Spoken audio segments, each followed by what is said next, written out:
Hey guys, what's happening? What's going on? Welcome back to my channel. So today I am going to be talking about pretty much everything you need to know about dream work. I've been working with dreams really heavily within the past 2 years, I would say. I've had very vivid dream experiences really all of my life, but within the past 2 years I've really taken a deep dive down the rabbit hole of dreams and really like what the deep purpose and meaning is behind this crazy phenomenon that just happens to us. We all have this omnipotent ability to dream, and I see dreams as sort of these like mysteries, these mystic puzzles that our soul offers us to explore deeper into our psyche and into our human experience. And then we can put those puzzle pieces together and look at this bigger picture and sort of see what this creates. And within my discoveries, I've found that these puzzle pieces really transcend time and space in a very interesting way. And they very like magically and mystically connect parts of our past, present, and future. And all of it happening like simultaneously. It's just a crazy thing to think about. So I think this is why dreams are just one of those subjects that I think everybody sort of finds at least a little interesting. And honestly, regardless of whether or not you find it to be interesting, inevitably we spend at least 30% of our lives sleeping and or dreaming. So in my opinion, dreams are not this meaningless occurrence that just happens to us. So today I'm going to share with you my method of dream interpretation and analysis so that you can practice this yourself and hopefully help you along your process of spiritual development and individuation, meaning the process of integrating parts and aspects of yourself so that you're more whole and just living within the true embodiment of who you really are. Dream analysis and interpretation can really help you evolve and grow and understand yourself on a deeper level.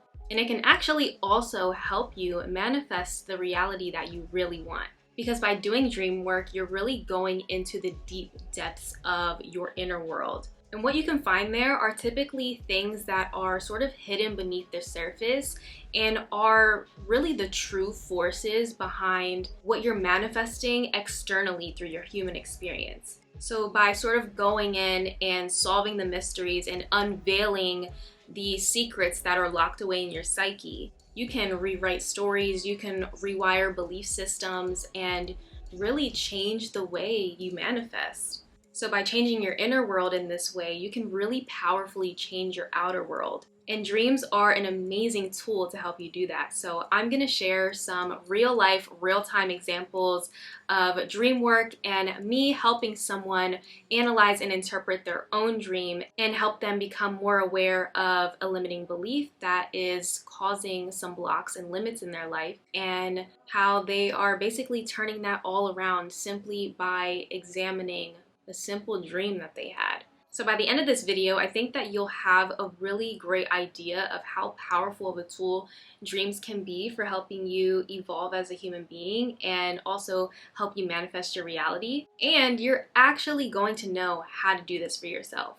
I do want to note that a really important part of this process is going to be dream journaling. You're going to want to keep track of your dreams, whether that be physically with an actual dream journal, digitally on your phone, or some sort of other device. Regardless of how you choose to do it, you're gonna want to keep track and record of your dreams in some way. The better you're able to recall and remember and analyze and interpret your dreams, the better you're going to get at this entire process. And even if your goal is to become a better lucid dreamer or to eventually start astral projecting, this will help you.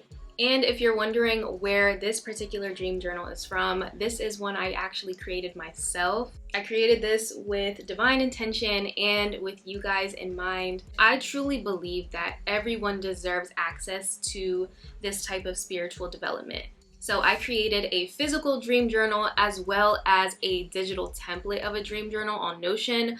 I will talk about both later on in the video. So stick around for that if you want to see like an in-depth tour of the dream journal, the digital dream journal. and my process of what I basically do every single day within my rising routine to help me do my dream work. I also want to say, if you're going to start doing dream work, you need to be ready, okay? Dream work is not for the faint of heart because it's essentially shadow work in the form of psychoanalyzing yourself on a regular basis.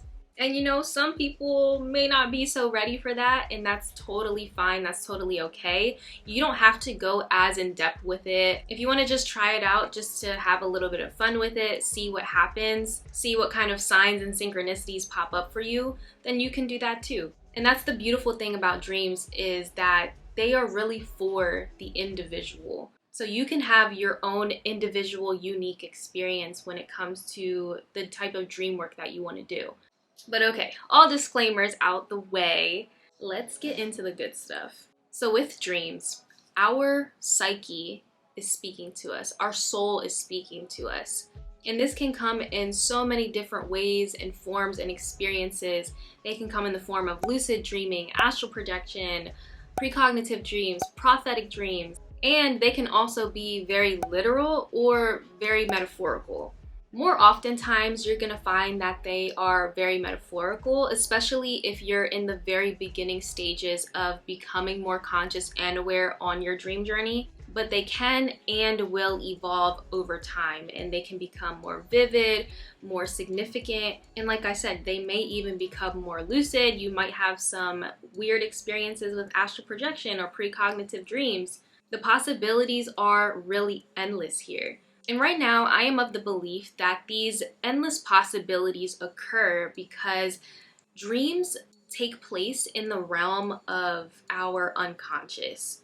And the way I sort of perceive consciousness right now, at least within our human experience and with our human limited thinking and perspective, I sort of see consciousness as this trinity, okay? So on one end, we have our conscious self, the self that we're interacting with right now when we're in our beta brainwave state, which is our waking state.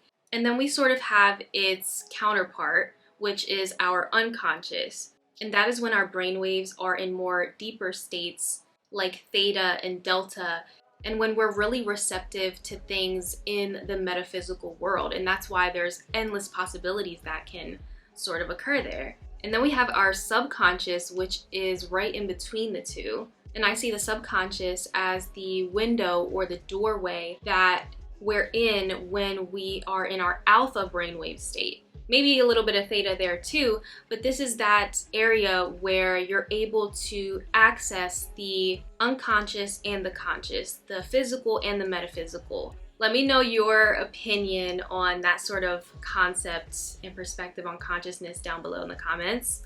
But that's sort of how I can make sense of it in my mind right now.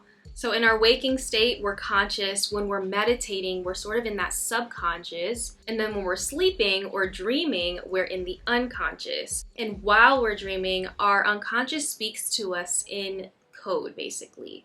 And it has to speak to us in code because it has to sneak beneath the perception of our ego. And I'll tell you why. So basically, our ego is an aspect of ourselves that is most active when we are in our conscious waking state, when we're in our beta brainwave state. And it's that part of us that has conscious awareness. It's that personal identity, sense of self. You know, our ego is not a bad thing. And I know that sometimes it can have this negative connotation with it. But without our ego, there would be no sense of I. There would be no individuality, you know, no choice, no free will. It's how we see ourselves and our personality. You know, it's characteristics that we choose to take on and embody. And it's this part of us that is sort of created or built in earlier stages of our life.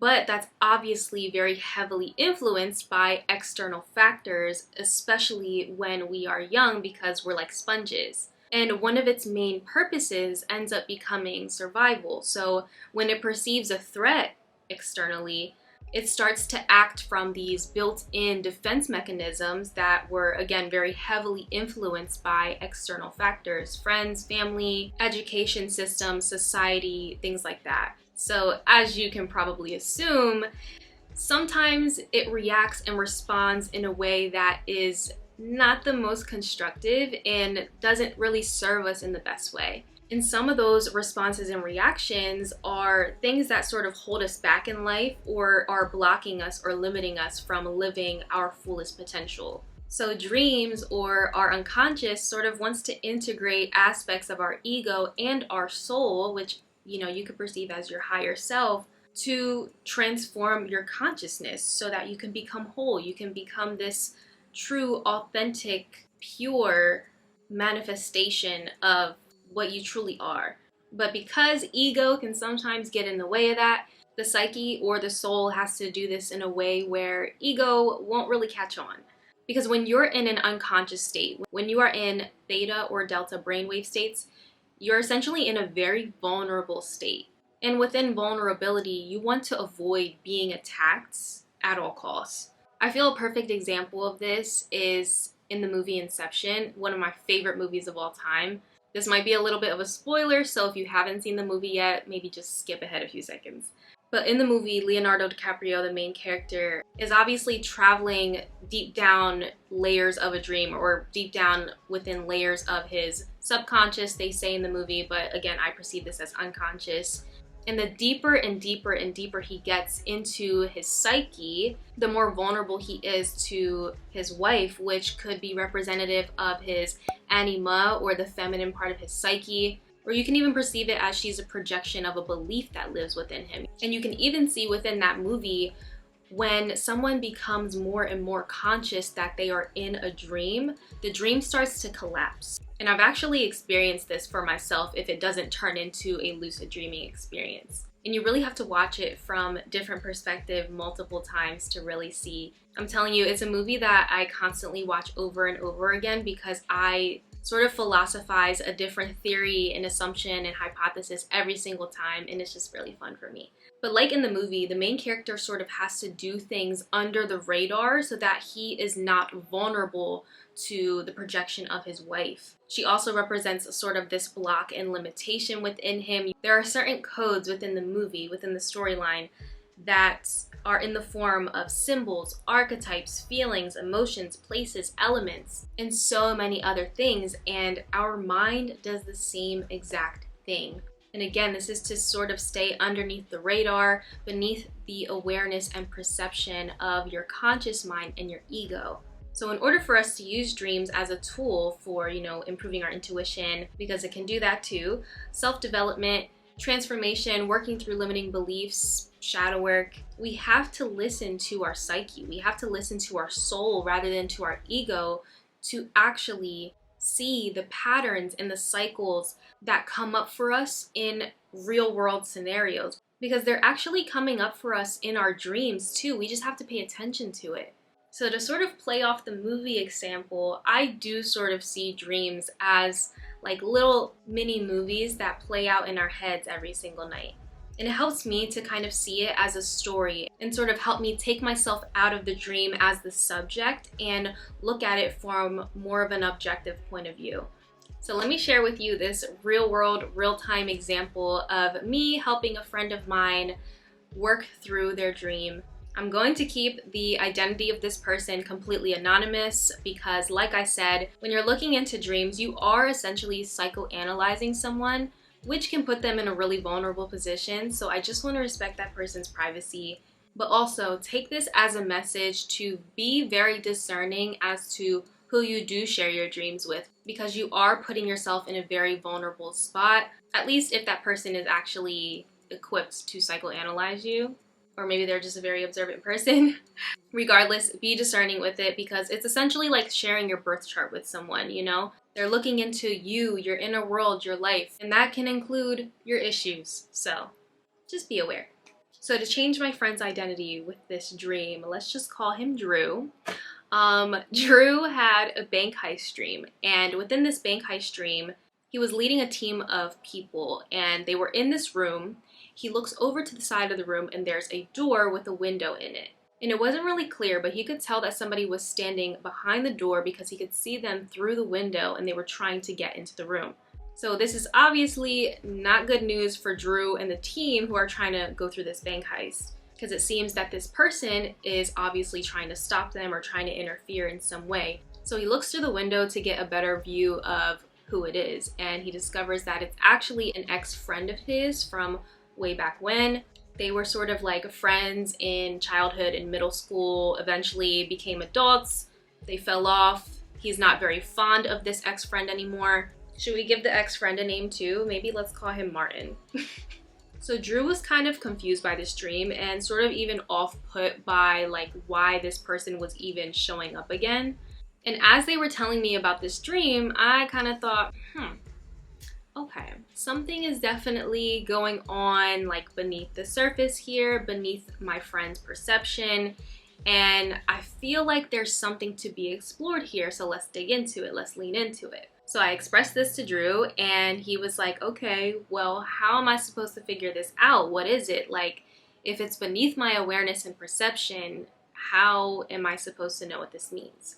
So I decided to walk Drew through a journaling session because I was already getting intuitive hits as to what this all meant, and I knew that Drew needed to discover it for himself because that's the only way we all really learn, right? So within the journaling session, I told him to take out a piece of paper and we're gonna see this dream as if it is a movie. And in this movie, we have obviously the main characters. We have the main character, which is him, Drew, and we have his opposing character, his antagonist, I guess you can call it, his villain. So I told him on one side of this paper, write down your name. You are the main character in this movie, in this story. What characteristics, what qualities does your main character have that are true to you in real life? So Drew wrote down that he's resilient, generous, quiet, strong, observant, smart, intelligent, and maybe a little intimidating, but in a good way. And I said, okay, perfect. Now, on the other side of this paper, we're gonna write down the name of your ex-friend, who in this story today is Martin, and he is your opposing character. What qualities and characteristics does Martin have that are true to him in real life? Because these are gonna be the qualities and characteristics of your character in your movie, in your story. So keep in mind, I told you, Drew is not fond of Martin anymore. So he wrote down that, you know, he's dependent, rude, inconsistent, disrespectful, just an angry person, spiteful, and an energy vampire. Sheesh, now that I'm looking at this, he really came for his whole life. So I said, okay, cool. You have your two main characters that are part of this bigger story. Let's personify them. Let's give them an archetype that is true to a movie that you've seen in real life. So Drew ends up picking himself as Batman and his ex-friend as the Joker. So when he said that, I was kind of shook. It was very interesting to me because if you've ever seen The Dark Knight, which is a Batman movie, the movie opens up with a bank heist. Just very, very interesting synchronicity I wanted to point out there. But now this random dream has become this amazing storyline with this really good plot. And now he was able to look at this story for what it was and not just, oh, this random dream I had, I don't know what it means, maybe it's meaningless. But in fact, it wasn't meaningless at all because the intuitive hit that I got right away when he told me about this dream was that it was about money. It was about finances. And his psyche was trying to reveal to him a cycle and a pattern and the block that is causing this cycle and pattern to reoccur. So I asked my friend a few more intentional, very vague questions because I didn't want to control his narrative or impress my intuitive hit upon him. I really wanted him to like come to the conclusion himself authentically. And you know, he starts telling me how he sort of always had money issues.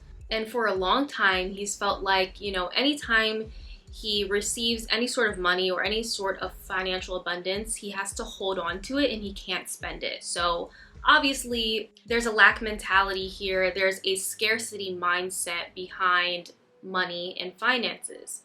And ironically, this really weird pattern would happen with my friend where he would come into a really good amount of money and, you know, be really happy about it. But then all of a sudden, something would always go wrong with his car.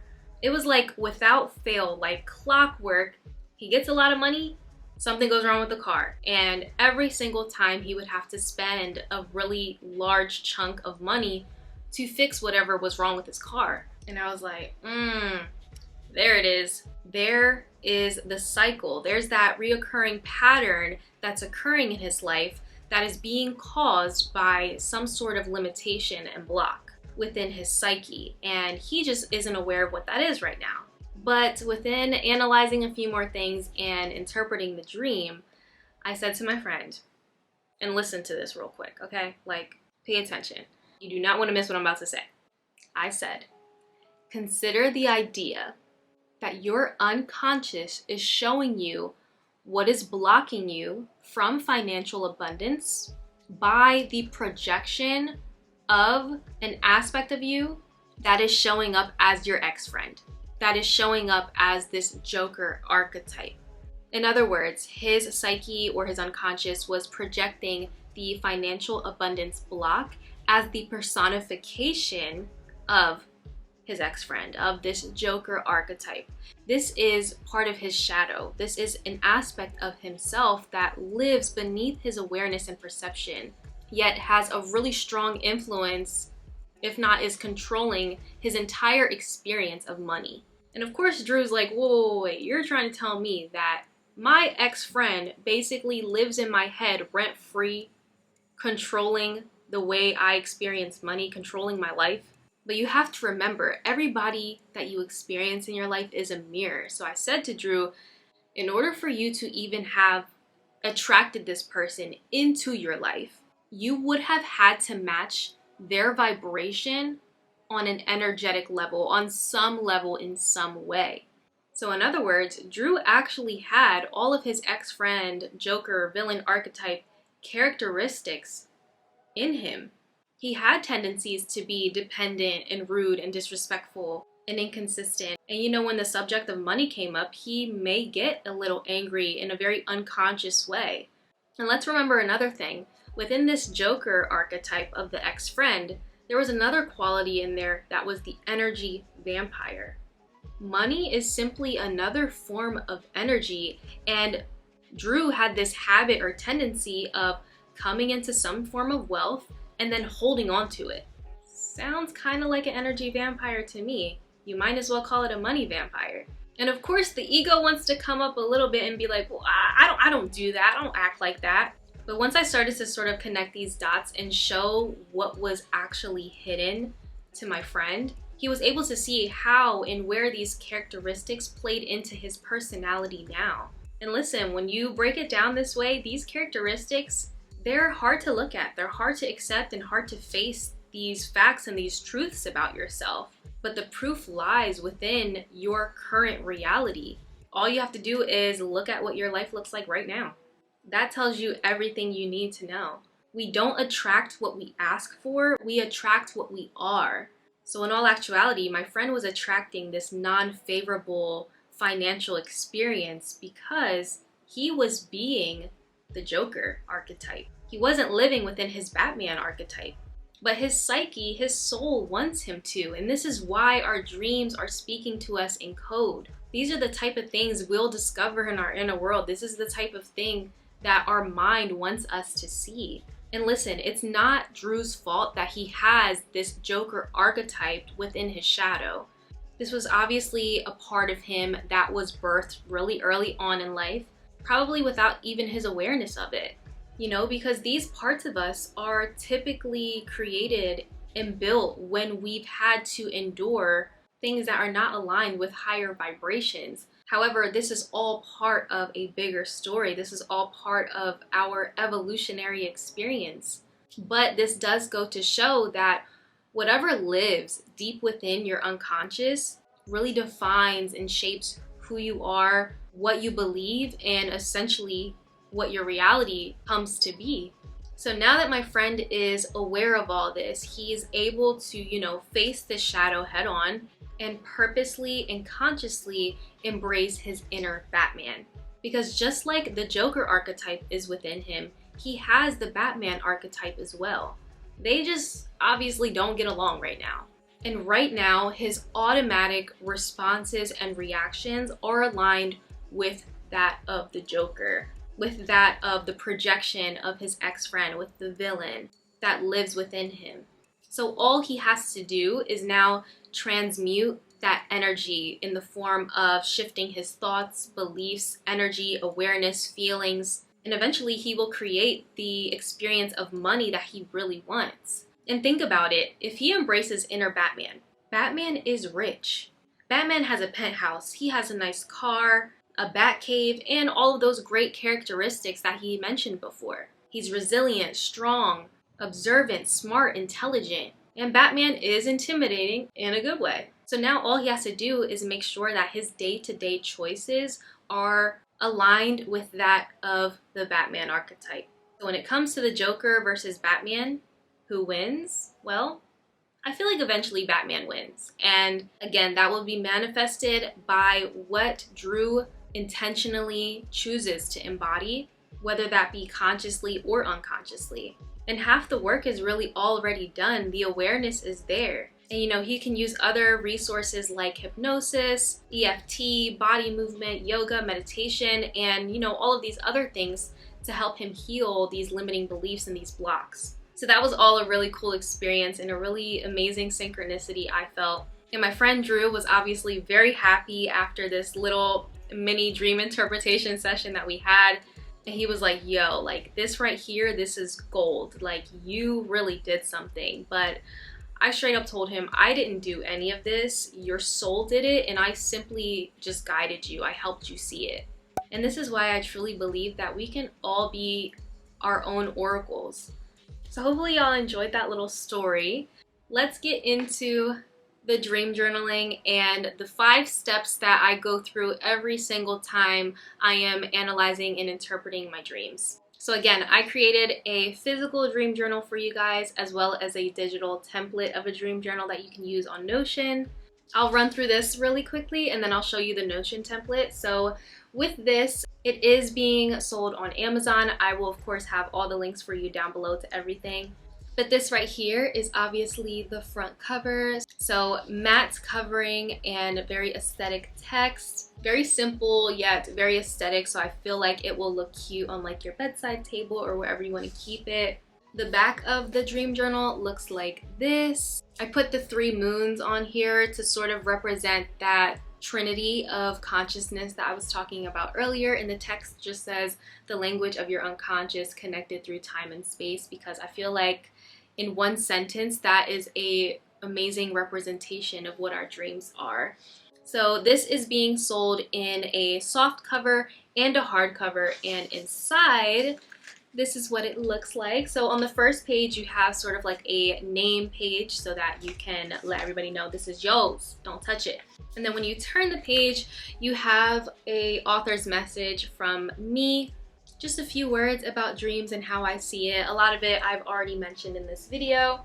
And then you turn the page again and you have a how to use this dream journal page, which are the 5 steps that I'll talk about in a few minutes. And after that, you just have a bunch of this lined paper with a title and date line at the top.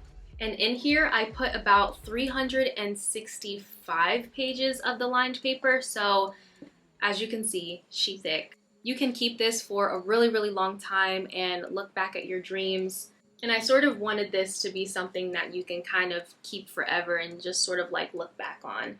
So this right here is the hardcover, which is going to be around $20, but I also have a soft cover. That one's going to be around $10, and the digital template that I'm about to show you is around $3. So different types of journals, different price points. I kind of wanted to do a little something for everybody. So even if you aren't a physical dream journal person, you could use the digital template, or vice versa. I myself use the physical journal as well as the digital one. I just feel like the act of actually writing out your dreams is really powerful. I feel like it creates a stronger imprint on the unconscious. And then I tend to take whatever I wrote down and put that in my digital template and sort of like interpret it from there. So that's kind of how I do it. But again, you can do it in whatever way resonates with you. I also think that this is a really cool gift idea, especially now that we're in Pisces season. Pisces is the sign of dreams. So, I mean, I feel like it's very fitting, it's very on brand. And being a Pisces moon myself, I would be very happy if somebody got me something like this as a gift, because I don't know, I just think Giving people journals as a gift is very thoughtful, but a dream journal at that, I just feel like is very different, kind of unique, not something that you would typically see. I'm really excited to see you guys get yours, and if you end up purchasing, please put it in your stories, tag me on Instagram, TikTok, whatever. I would love to see how you guys use it. I would love to see you guys using it. And I'm already getting so many like different ideas for like how this sort of can evolve from here. Yeah, so I'm just so excited. I also want to say, I think this is something that is really good for, I would say, anybody from the age of like 14 up. So really good for teenagers, especially around that age, because I feel like around the age of 14 is when you are actually getting into discovering who you are, or kind of thinking about what you actually want to experience in life. And as an individual, you grow a lot from the age of like 14 to like 30, I feel like. I haven't gotten there yet, but I'm just speaking from experience. Okay, so let me show you guys the digital templates of the dream journal now. I'm gonna turn my screen record on, that way I can share with you guys on my MacBook. Okay, so here we go. You know what? I'm gonna show you my personal dream journal instead, just so you can see it a little bit more filled out. Just do not come for the title of some of my dreams, because I know they're a little weird, but my dreams are very interesting, to say the least. Okay, so once you start filling out your physical dream journal, this is sort of what it will look like. I have basically a similar version of the physical dream journal as the cover here, for aesthetic purposes, of course. I just wanted it to flow. And then you have your title here with your icon that you can always change, and you can change the cover too if you do not like the one I have on here. And then you have your different views of your journal. So you can view all of the entries this way, and you can also sort it in chronological order. You can sort it in different ways. You can filter it out in different ways, whatever you see fit. I typically like to view it as the table view that you see here, just because I like to see all of the different metrics that are in the database. You have your calendar view as well. So your dreams will pop up here with the moon phase as well as the zodiac sign that it's in, if you choose. You do not have to use this feature. I do have this dream journal without the moon phases if you're not into astrology or astronomy, but this is how it'll show up for you if you choose to use that feature. Then we have the gallery view, and I'm probably gonna have to blur out a few things in here because I have a few tarot spreads that I don't necessarily want to share. But I really like this view because I tend to add like pictures in the media section, usually of like animals, symbols, archetypes that I look up, or if I experience a certain synchronicity that way, I'll take a picture of it or a screenshot and I'll put that in here. And then lastly, we just have a board view, which just shows the status of where you sort of are within your dream analysis and interpretation process. As you can see, I still have a lot of dreams that are in the analyze and interpret stage, because I'm one of those people that sort of likes to hypothesize and philosophize for maybe like a week or so and like go back to it. And so I created this template actually a few weeks ago, like way after I created the physical dream journals. I received the idea to create a digital version of them. So I put a lot of my past dreams in here just to like start using it for myself and make sure it was functional and like practical to use, and I love it so far, so I know y'all will love it too.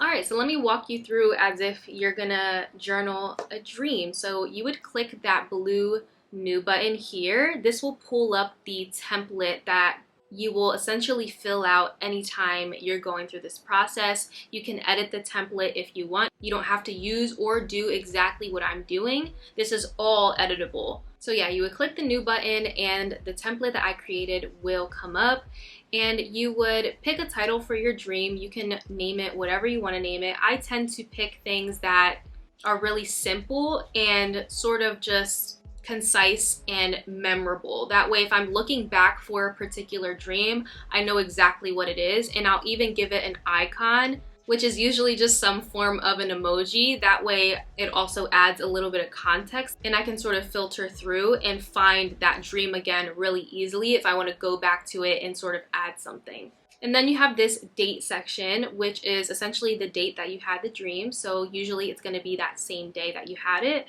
So let's go down the list of all of these metrics that I put in this database. The purpose of all of these is to see reoccurring cycles and patterns within your dreams. So you have your date section, and you would just plug in the day that you had your dream. Next we have tags, and these are all just the things I mentioned earlier of how our psyche sort of speaks to us. So the archetypes, places, animals, symbols, feelings, emotions, all the above. So this is really useful, again, if you sort of want to filter through your database and see every single time you had a dream about animals, or you had a dream that included archetypes, to sort of see if there's like similar themes and cycles and patterns that come up for you. Then you have this themes text box that you can just type in like that. Here I tend to put more like detailed specific versions of my tags. So if I dreamt of a specific animal, I would just put the name of that animal in the themes section. I also tend to dream about specific people in my life on a reoccurring basis because they tend to represent certain archetypes for me. So I'll put the name of those people in here. I dream of certain places on a reoccurring basis, like certain homes that I used to live in. I dream of LA a lot for whatever reason, and recently Switzerland has been coming up a lot. So those are the type of things I usually put in the theme section. And again, for the purpose of sort of filtering through, going back in time to see every single time I had a dream about a certain house I lived in or a certain animal, things like that. Then we have the moon phase sections. And again, these are sections that I did omit and create another version of the dream journal template, just in case there are people that don't necessarily keep up with the moon cycles or are not so much into astrology or astronomy. But I myself am a moon magic girl, so I do use the moon cycles, and I've been keeping track of what moon cycles I tend to have a lot of dreams with. And this was a really interesting metric to me because now I've been noticing that I have a lot of dreams around specific moon cycles as well as certain zodiac signs. So this is the section that you will plug in what zodiac sign the moon was in on that particular day. So for my astrology people out there, this is really interesting to keep track of because a pattern I've been noticing is that I tend to have a specific dream theme a lot when the moon is in Virgo, and I tend to dream a lot when the moon is in Virgo. So I looked within my personal birth chart to see maybe why that is, and I was like, oh yeah, of course, this is where my Chiron is. I'll probably end up doing a video about Chiron eventually because I think it's really significant whether or not you're into astrology. But Chiron is essentially the wounded healer. So it represents this part of you that is wounded, however, is sort of like a superpower because you can heal other people from having experienced this sort of wound or this sort of trauma. Wow, I don't know why that sounded so dramatic, but you know what I mean. I've also analyzed this in other people as well, and I do find this to be true that a lot of people have dreams that are aligned with the theme of their Chiron, like whatever zodiac sign it tends to be in, whatever astrological house it's sitting in. Really, really, really heavy synchronicities there. I won't tell you in this video what house my Chiron is sitting in because that's gonna be a lot. But as you can see, it's in Virgo. So your girl, let's just say I'm my own worst critic, okay? The Virgos know what I'm talking about. Moving on, we have the status section, which is just gonna kind of keep track of where you are along your dream analysis and interpretation process. So if you're still sort of in the process of remembering, recalling, and journaling the dream, if you're in the process of analyzing and interpreting, or if you're concluding and you've completed that dream, you can plug in these statuses as you see fit. Again, I tend to keep a lot of my dreams within the analyze and interpret section because I'll end up experiencing signs and synchronicities either that same day or within weeks. And it reminds me of the dream, and then I go back to look into it even further, formulate like new hypotheses and philosophies and etc. And then I usually come to my conclusions and then kind of connecting that to other dreams I have. So it's a whole thing, but it's very fun. And then we have your little media section here. And again, this is the section where you would add in your pictures or links to other things that you may find. I'm personally a picture person myself, so I like to add that in here. But if you end up going on Google and Googling meanings of different animals that you see in a dream, or different feelings or archetypes, places, things like that, and you really like the resource that you found, you can plug in that link here so that when you look back at that dream, you can go back to the link exactly where you found it. So I thought that was really helpful.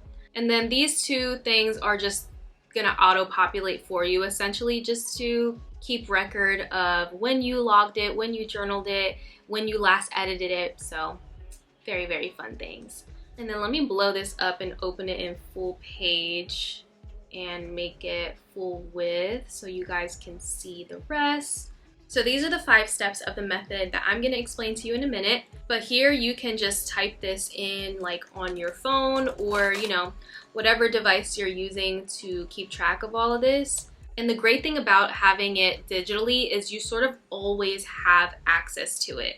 I can't tell you the amount of times I've just been like living my life, going about my day, and I just end up coming back to this signs and synchronicities section because there are a lot of times where I experience a parallel from my dream in my actual lived experience that same day. So yeah, this is the digital dream journal. This will be on my website. Again, I'll link it down below.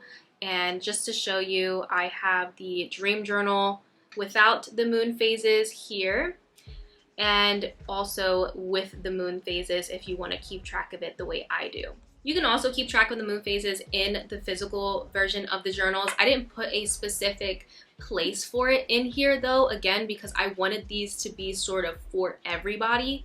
And even sometimes what I'll do is make like little notes up here on the top, or I'll do it in the margins or like draw little pictures, even at the bottom, just kind of noting certain things. You can actually use the comment section in the digital version, which I didn't actually show, but I'll just put it right here really quick. You can even use that to note like maybe what you had for dinner right before going to bed, or maybe something you thought about before going to bed that you felt led into something else. But for example, in the physical version, I would put the title and date of my dream, and then above it maybe put Moon in Virgo, waxing crescent phase, something like that. And then at the very bottom, put chamomile tea with honey before bed. So that you're still keeping track, you're still keeping record. But again, if you're somebody that doesn't want to use it to that extent, or just doesn't want that much detail, or even just doesn't keep up with the moon phases, you can still use this. I even see this like eventually when I fill it up, having like different post-it notes like sticking out of it, or different like tabs to represent different things. And I think that's like the really cool, beautiful thing about physical stuff like this, is you can customize it like even more to the way you want it and like really have fun with it. And imagine, even if you're buying this for like a teenager and like getting little stickers that they could put in here. Stop. Okay, let's get on with the last part of the video. Let's talk about how to use my dream method that I said I would share with you in the beginning of the video. By the way, if you made it this far, thank you, I love you. Can you put a little moon emoji in the comment sections that like I know who my OGs are? Thank you, I love it so much. So anytime you're doing any sort of dream work, your process is always going to start the night before. You really want to have like an intentional nightly routine that you do prior to going to sleep, and just spend the last 3 to 4 hours of your day in a really deep, restful state. You know, dim the lights, don't have too heavy of a dinner, try not to do or consume anything that's overly stimulating. Do the things that you know will enhance you being able to have a really deep, restful sleep so that you can fall into REM sleep, or that deep theta delta sleep where you are in your dream state, a lot easier. And then we get up the next day and go on to these 5 steps. So the first step is called amnesis. Amnesis is essentially remembering your dream from a soul level. And I believe the best way to do this is recalling your dream while you're still in bed, okay? When your feet haven't even hit the ground yet. I recommend keeping your dream journal on your bedside with a pen so that you could just pick it up and start writing everything you remember in as much detail as possible. This is something that you're going to get better and better with in time, but if you still find that you're having a little trouble, like for example, there's some days where I wake up and I was in such a deep trance that I tend to just forget certain components of a dream, or I do this thing where I have multiple dreams in one night. You know, that's a lot to remember. So I'll go straight into a meditation for about 30 minutes. And I know that maybe can sometimes sound like a lot, that can be a lot for some people, but since you were just asleep, your body has gotten enough rest, your mind has gotten enough rest, so you're able to just kind of like fall into that deep, relaxing trance state really easily, and you become really receptive and things just come back to you like that. Because your brain waves are sort of falling right back into the brainwave state that you were in while you were dreaming. So it's really easy for your mind to sort of make those neural connections again. However, I do want to put a disclaimer here real quick. Listen to what I'm saying. Within the first 10-15 minutes of waking up, I would even go as far as to say within the first 30 minutes of waking up, your mind is in a neuroplastic state. It is extremely receptive to whatever you're feeding it. This is when you are in your subconscious. This is when you're in your alpha, even theta brainwave state. So the unconscious is really impressionable by what you're doing consciously.